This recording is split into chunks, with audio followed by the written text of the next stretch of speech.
moving from part-time to full-time voiceover. What's up, everybody, and welcome back.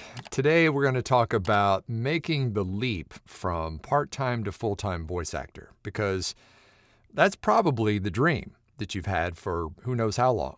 Maybe you've just been doing a little bit of a side hustle, maybe jobs on Fiverr or Upwork, but you're wondering kind of how to make that jump to full-time. Well, we're going to talk about it today. So I'm going to talk about what to focus on, what to stop wasting time focusing on, and the mindset you kind of have if you want to go ahead and make that jump. So let's get into it. So a lot of people start in voiceover because maybe someone told you you had a nice voice. You know, you've wanted to do this ever since you started watching cartoons as a kid. But a lot of people don't really know how to make the transition, number one, into the voiceover industry, and then number two, from part-time to full-time. So today I'm going to go through kind of a roadmap on how to, build and what to focus on and how to scale up so that you can finally live the dream.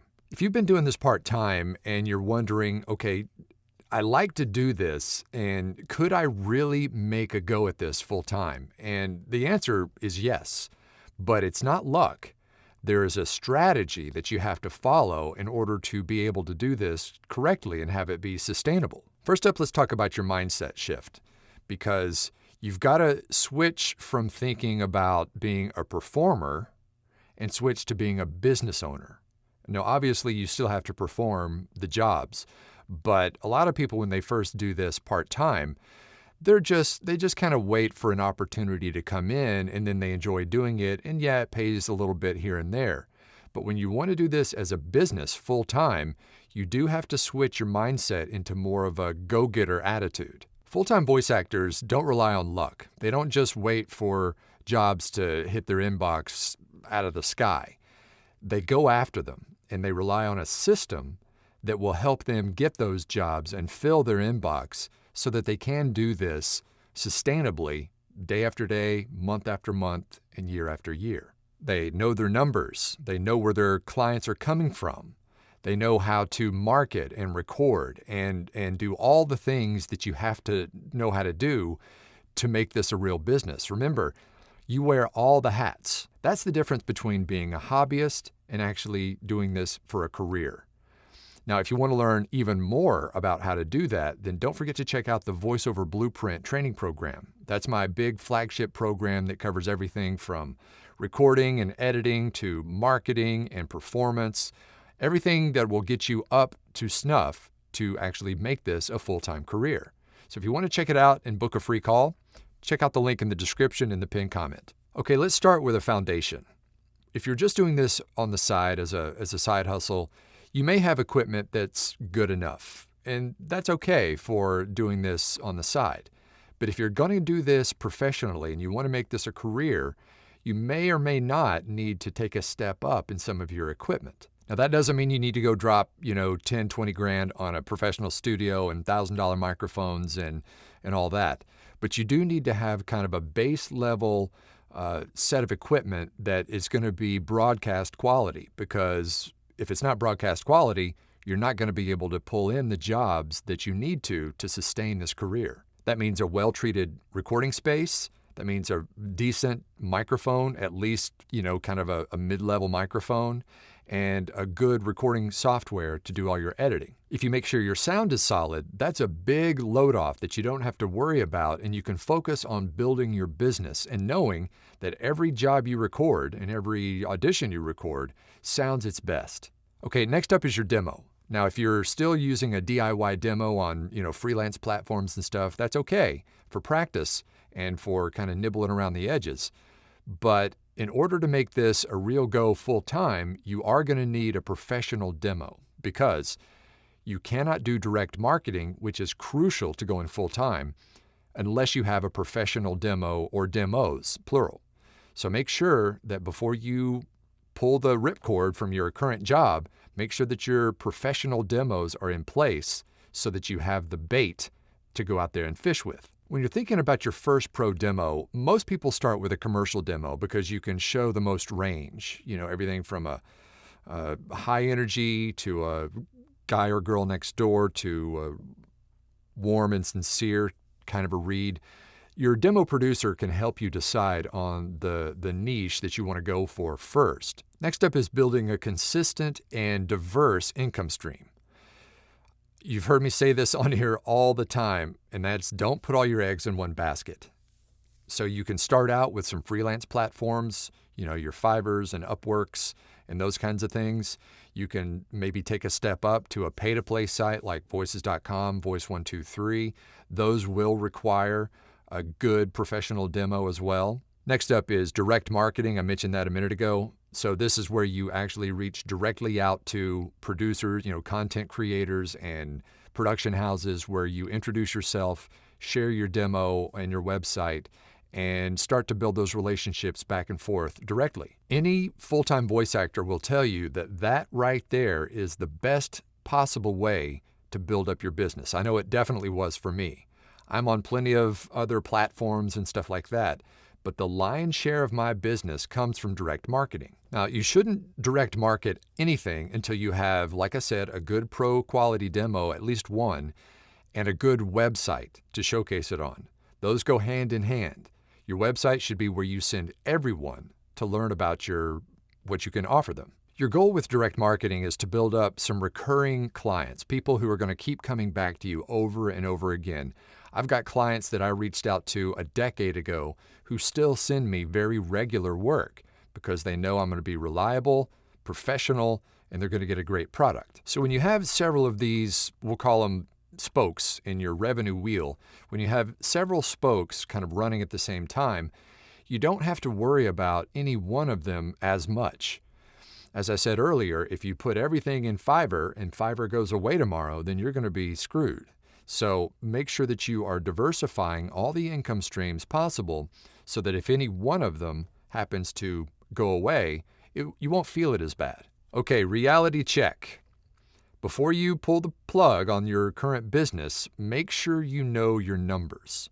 So if your general voiceover income gets to be maybe 75 to 80% of your full-time job, then you can start thinking about going ahead and making that transition. Now, why didn't I say 100%? Well, because when you quit your full-time job, you'll then be able to dedicate that time to your voiceover business. Right now, if you're working an 8-hour plus job every day, you don't really have a lot of time for your VO stuff. But once that's off the table, you can then dedicate full-time hours to this, and that's why you don't need to fully replace your current income with VO income. Try to save up 3 to 6 months of household expenses. If you're the sole breadwinner, then you would be responsible for 100% of that. If you have a partner who's sharing the load, then whatever your contribution every month, try to save up 3 to 6 months of that. That way you can focus on building the business. I'm going to touch back on marketing again because, once again, marketing is one of the three-legged stools we talked about. There's marketing, there's performance, and there's sound quality. So marketing is key here. So you have to have a marketing system in place so that you know that when you do go full-time, you can rinse and repeat and count on the results. So we talked about the importance of your website and then partnering that with email marketing, but there's other ways that you can do your marketing as well.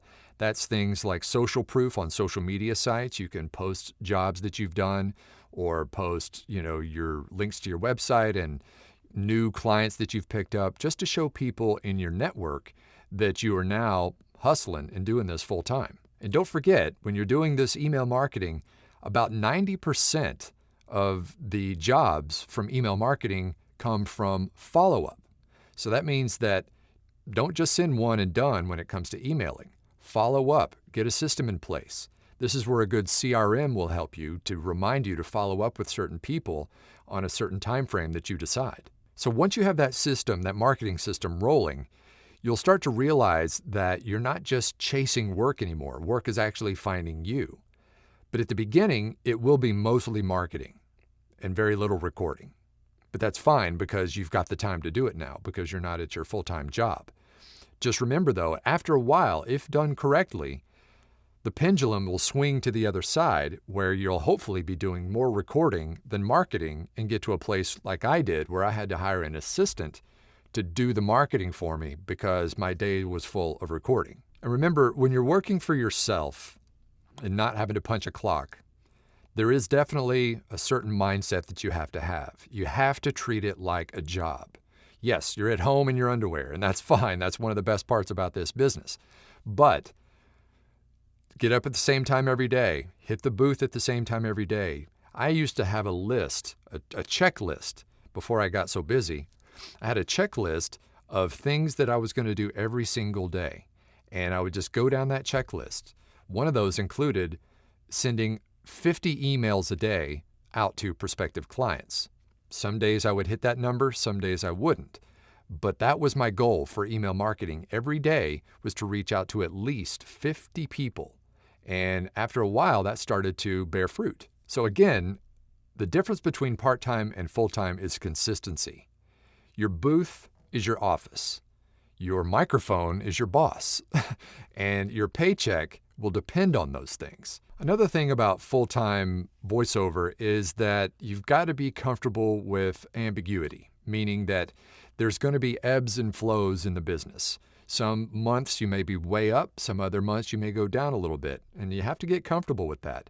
You don't get a steady paycheck every week or 2 weeks like in your day job. This industry evolves, and in order to stay on top of it, you need to consistently not only go out and try to beat the bushes for the work, but also keep learning. Get in a coaching group, VoiceOver Blueprint. Do workshops, join a community, join like Facebook groups and other groups where you can bounce ideas off of people and ask questions and really get the support of the overall community. Okay, before we wrap up, I want to talk about some pitfalls that you might run into. The first one of those is don't quit too early. Now, luckily, when I quit to do this full time, I had a very supportive partner, my wife, who, she was gung-ho. She was all about it. Go for it. That really helps a lot if you have a good supportive partner who can back you on this play. The next one is don't undervalue yourself. Make sure that you know what you're worth. Remember the 3 T's: your time, your training, and your talent. Those are the 3 T's when it comes to valuing what you're offering people.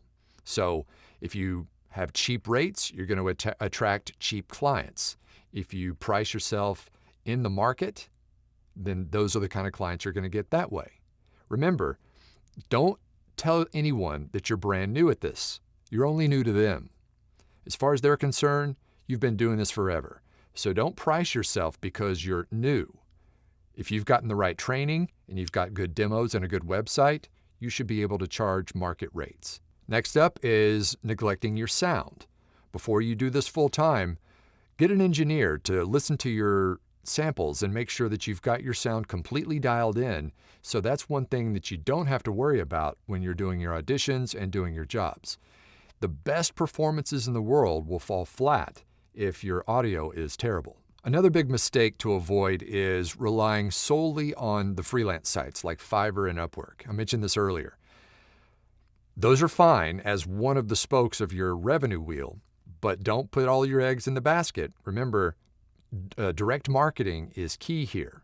So add that to the mix, and you'll have plenty of irons in the fire that you don't have to worry about any one of them if they go away. And the last thing to avoid is not marketing. I'm going to say it and then say it again. You have to market your business. If you just put your website up there and just sit back and wait for people to find you, not going to happen. So you want a mix of all the things: freelance sites, agencies, VO rosters, direct marketing, pay-to-plays. All of those should feed into your revenue system. That will keep you busy throughout the day. Okay, let's put together a transition plan. So step 1 would be to track your income for 2 to 3 months, just so you can kind of see a trend and maybe where the majority of your revenue is coming from. If you've got a couple that are a little bit more than the others, then maybe focus on those 2 to try to build those up before you take the leap. Next up, save 3 to 6 months of expenses so that you have a little bit of a cushion so you can actually not worry about paying the rent or the mortgage until it's time. and you can focus on building your business. Next up would be give yourself kind of a full-time schedule, even if you still are at your current job. Nights, weekends, I know it's going to be hard on you, but you probably need to see what that full-time schedule is going to feel like before you actually make that leap and jump into this full-time. You'll be super surprised at how quickly you can grow this business once you dedicate full-time hours to it. Now, when I first started, I did more than full-time hours. I wasn't just working 8 hours a day. I was like 10, 12 hours a day for months before I started to see a little bit of light and started to be able to breathe a little bit. So here's the bottom line. Being a full-time voiceover talent isn't about having the best voice. It's about being professional, consistent, and reliable. Any voice works, but the people who win in this business are the ones who really dedicate themselves to this craft and build it over time. Clients want people that are easy to deal with, deliver on time, and sound great, both in audio and performance. If you can do all those things, you're in. So once again, if you're ready to take this seriously and you want a roadmap or a blueprint on how to do this full time, once again, don't forget to check out the link in the description and pinned comment and book a call to learn more about the VoiceOver Blueprint. We'd love to have you on board. And since I mentioned how crucial your website is earlier for your marketing and your full-time business, if you want to learn more about the do's and don'ts on your VoiceOver website, what to include, what not to include, then check out this video right here.